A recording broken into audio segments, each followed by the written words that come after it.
4 दिवसापूर्वी जी घटना घडली, सागर या यूट्यूब वाहिनीवरून ॲडव्होकेट उदय भेंबरे यांनी शिवाजी महाराजाबद्दल जे वक्तव्य केलं त्याचा निषेध करण्यासाठी या ठिकाणी आम्ही ही पत्रकार परिषद बोलवलेली आहे। सर्वप्रथम जे लोक उदय भेंबरेंच्या घरी गेले त्यांचा पण मी या ठिकाणी निषेध करतो, कारण ज्या पद्धतीने त्यांनी त्यांच्या घरी जाऊन तिकडे तो ठिकाणा घातला ते छत्रपती शिवाजी महाराजाला चरित्राला अनुसरून नसताना ते वक्तव्य त्यांनी त्या ठिकाणी जाऊन ते करता कामा नये होतं। त्याला माध्यम दुसरं होतं, त्या माध्यमातून त्याला विचार त्यांनी आपला ठेवला पाहिजे होता, पण ते चुकीच्या माध्यमातून गेल्यानंतर मी ते या ठिकाणी त्यांचा पण निषेध करतो। छत्रपती शिवाजी महाराज हे संपूर्ण जगाचे आराध्य दैवत आणि हिंदुस्थानाचे आराध्य दैवत, प्रत्येकाच्या हृदयामध्ये छत्रपती शिवाजी महाराज आहे। याच्यावर त्यांनी असंच वक्तव्य केलं होतं आणि आज पुनश्च एकदा त्यांनी वक्तव्य केलं। याचा अर्थ असा होतो की मुद्दाम होऊन ही घटना ते करत आहेत आणि याचा दुसरा अर्थ असा होतो की छत्रपती शिवाजी महाराज हे बहुजन समाजातील असल्याकारणाने बहुजन समाजाबद्दल आकस त्यांच्या हृदयामध्ये आहे की काय हा प्रश्नचिन्ह या ठिकाणी निर्माण होतो आणि त्या अनुषंगाने त्याने हे वक्तव्य केलं असावं असं होतं। आता लोक म्हणतात त्यांना विचारवंत, जो विचारवंत असतो त्याचा विचार कधी संकुचित असू नये अशी सगळ्यांची धारणा आहे आणि त्या दृष्टीने त्यांनी व्यापक असा विचार त्या ठिकाणी ठेवला पाहिजे होता। डॉक्टर पांडुरंग पिसुर्लेकर या पुस्तकामध्ये पान नंबर 78 हे पान त्यांना कसं काय चुकलं? एक तर ते पान त्यांच्या पुस्तकातून गायब झालेलं असायला पाहिजे, नाहीतर ते मुद्दामून त्यांनी ते पान वाचायला ते विसरले असणार। आणि त्यासाठी माझी त्यांना विनंती आहे की त्यांनी पांडुरंग पिसुर्लेकर परत एकदा संपूर्ण वाचावं आणि नंतर आपले विचार लोकांसमोर ठेवावे। ह्याच्याकडून चुकीची माहिती लोकांपर्यंत जाता कामा नये। संपूर्ण जगातला एक एवढा मोठा राजा, त्याला संपूर्ण जग मानतं अशा व्यक्तिमत्व। दुसरी गोष्ट अशी आहे की संदेश प्रभुदेसाई यांनी छत्रपती शिवाजी महाराजाबरोबर उदय भेंबरेची तुलना केली, ही एकदम दैदिनीय आहे, कारण उदय भेंबरे आणि छत्रपती शिवाजी महाराज हे एक असूच शकत नाही। छत्रपती शिवाजी महाराजांच्या नखाची सुद्धा सर उदय भेंबरेला असू शकत नाही, अशी तुलना या ठिकाणी करणं, म्हणून मी संदेश प्रभुदेसाई यांचाही मी निषेध या ठिकाणी करतो।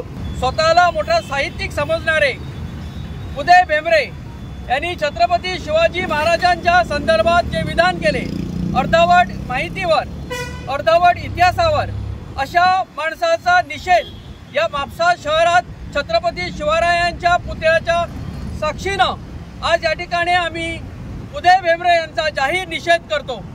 त्यांनी जाहीर शिवरायांचे जे भक्त आहेत, शिवप्रेमींची त्यांनी जाहीर माफी मागावी। स्वतःला मोठा साहित्यिक समजणारा किंवा यांना अराष्ट्रीय वृत्तीचे हे माणसं नेहमी मराठी भाषा, छत्रपती शिवाजी महाराज अशांच्या विरोधात अनेक अशी नको असलेली विधाने करून स्वतःला एक आपल्या प्रकाशझोतात येण्याचा प्रयत्न करतात। अशा माणसांचा निषेध व्हायलाच पाहिजे। गोव्याच्या प्रत्येक कानोकोपऱ्यात त्यांचा निषेध चालू आहे। हा विषय महाराजांचा जरी असला तरी महाराजांना त्यांनी मराठीशी जोडलेलं आहे, म्हणून महाराजांचं अस्तित्व नाकारणं किंवा महाराजांची बदनामी करणं हा त्यांचा विषय आहे। आता महाराजांबद्दल त्यांनी जे काही बोललं त्याबद्दल मी जास्त बोलत नाही, कारण बाकीच्या वक्त्यांनी सांगितलेलं आहे आणि त्यांची लायकी नाही आहे की महाराजांबद्दल बोलणं।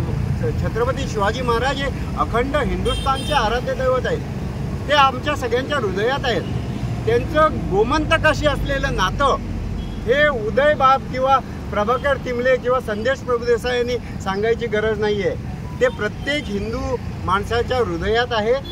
फक्त काय झालेलं आहे की एक पर्टिक्युलर जमात आहे ज्यांना अजूनही वाटतं की पोर्तुगीज असते तर बरं झालं असतं आणि पोर्तुगीजांशी त्यांचे लागेबांधे जे आहे, मानसिक लागेबांधे आजही कायम आहेत। त्यामुळे हे लोक पोर्तुगीजांची लाल करण्यासाठी आणि मराठीला कमी लेखण्यासाठी असे काही ना काही स्टेटमेंट करत असतात, ज्यासाठी त्यांचा एक निषेध म्हणून मी त्या सर्व कोकणीवाद्यांचा एक निषेध करतो। रवल शेनवी सूर्यराव सरदेसायाला शिवाजी महाराजांनी त्याची देशकत परत दिलेली आहे, त्याचा कौलनामा आहे, तो त्यांच्या घराण्यात आहे, ते पिसुर्लेकरांनी पण इतरत्र छापलेला आहे. असे अनेक संदर्भ आहेत.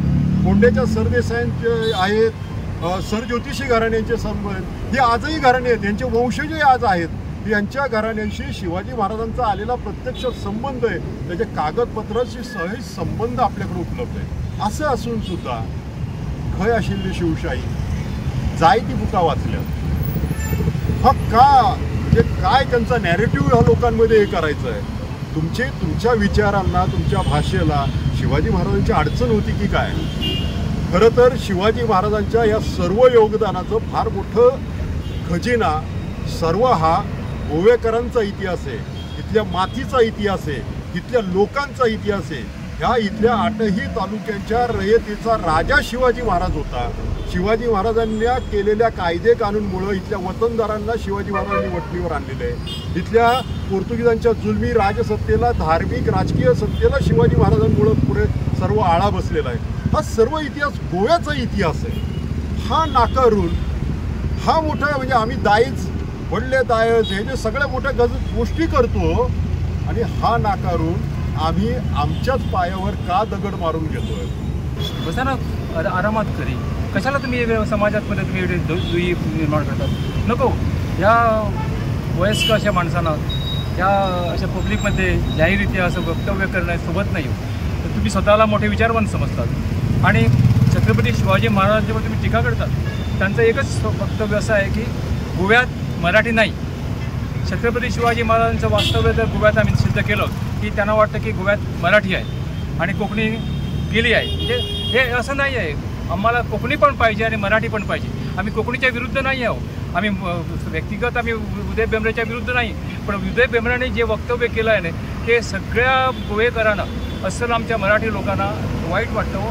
मी त्यांना एवढंच सांगू इच्छितो की तुम्ही आता आरामात घरी बसा, पेपर वाचा. तुम्ही ब्रह्मास्त्र तुम्ही लिहिलं होतं ना, तर ब्रह्मास्त्र पण गेलं. तुमच्या आता गोव्यात किती वर्तमानपत्र आहे हो, ते भुई भुई काय म्हणतात ते आहे, एवढंच ते घेऊन वाचून बसायचं, आरामात तुम्ही बसायचं आणि असं जाहीररित्या वक्तव्य करायचं नाही. गोमंतकातल्या असंख्य मराठी किंवा महाराजांचे जे भक्त आहेत यांना त्यांनी फार दुखवलेलं आहे. याच्यासाठी संपूर्ण गोव्याची त्यांनी माफी मागावी असं मी या ठिकाणी निश्चित सांगू शकतो. उदय बेंबरे हा एक वादळी माणूस आहे. अनेक वेळा त्यांनी नको त्या गोष्टी बोललेल्या आहेत आणि त्या बोलल्यामुळे हा वाद निर्माण झालेला आहे. मी यांना एवढंच सांगू इच्छितोय की इतिहासाचा अभ्यास करा. आमच्या सचिन मदगेच्या घरी एक दिवस या, पाहिजे तर तुम्हाला मडगावहून इथं आणायचा खर्च मी करतो. त्याच्या घरी या आणि 1 तास काहीतरी जाणून घ्या गोव्याचे आणि महाराजांचे काय संबंध होते. आणि याचमुळे गोव्यात आता अनेक गावागावात महाराजांचे प्रतिमा उभ्या होत आहेत. आम्ही महाराजांच्या प्रतिमेसमोरच आपण हे बोलतोय, सांगतोय.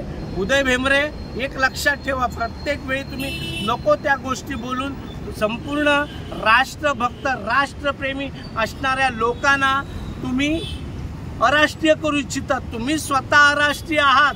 तुमच्यासाठी जे काही लोक जमली ही सर्व अराष्ट्रीय वृत्तीची आहेत हे मी या ठिकाणी सांगू इच्छितो. जर ती राष्ट्रवादी विचाराची असती तर उदय बेंबरेच्या या हाकेला साथ दिली नसती.